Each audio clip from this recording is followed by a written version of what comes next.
kari hai ga daw no khangtri ni kuki na khoi se kari hai na hai ga bap ta ga daw no wa hai su amatang thi ba phangdre ga aina hai badi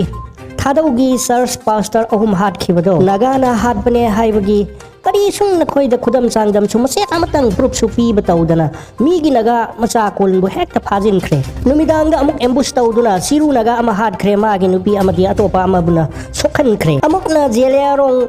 United Front Kamson Group na hat pane amuk hai re Indonesian IM na hat pane amuk hai gani aram bai tengol su yawi hai na amuk hai gani aduna tak padi na khoi kari su aseng do khangtana thabak tawre ba mi amagi mamal se punsi se kayam yam bage hai basin khoi khangtre mi bo hat ni hai hekta sak taw na nung mai kap ga hatok pa se Prabhu Jisu na kai dong nung de su na khoi lan su mai sung pang pak loi na khoi su na thai adum mang gani mi hat pagum na khoi bu su adum hat pi ki gani nasi phau ba da ma khoi ahum do kana na ambush taw bage hai na khoi na puthok pa ngam la bra hai ba adu di grigi hojik phau ba naga sing bu phajin du na thambra na khoi na hana mi pha ba hau khrabani na khoi na pha ki ban ni sing do thadok na ba na khoi gi sing adu su thadok pirak na ba na khoi na hai pham thok ta bro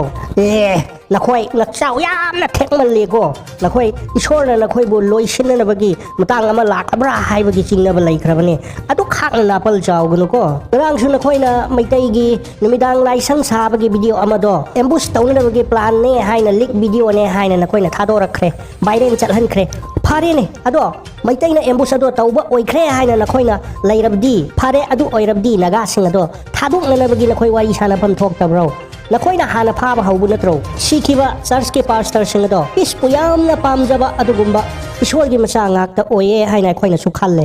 adubu kukila haubu singi manungda kana peace po su pam da ba Manipur da peace la kani hai na wa ba makhoi gi separate administration phangri bhawba peace haibo hai se machin da hai ba chung ya roi hai na khan ba adu gumba lal hoba khra lai hai se na khoi sung bap ta o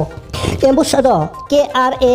KLA na tawni hai ba se ai su khang de adu ga proof su lai de adu bu kana gumba mai tai singi post khara Facebook ta thengna badi ure ama bu oi khra su ama bu oi khra su haujik ti phajin khiba mi sing ado community ani CSO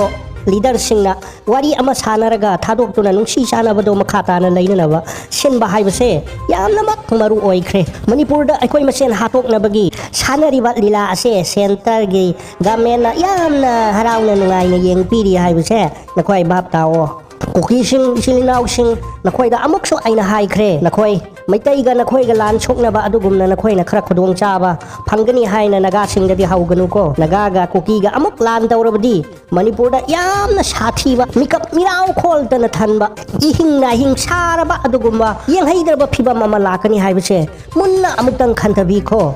mai tai sing di naha sing na makhoi na ngamjaba kuchu khulai khara police तगी सिपाही तगी लाक लगा लांदो थेंगनबनी ना नखोई ना खुदोंग चाबा मयाम सुंग लैख्रे Meitei militant Sindi Phong ना खुलाई बाइदु ना थोक सुंग यादबनी ना लोई ना मागी मफम चाबदा दुम लोतुना लैनबनी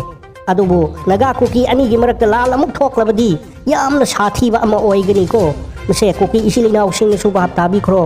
अदुना फाजिन खिबो मिओइ सिंग से thadok na ba si eso sing nung si sana na wari saduna amuk tang wathok se loisin na ba tawbiyo hai ba se Panthou Media gi mai kai dege amuk so apil tawjabane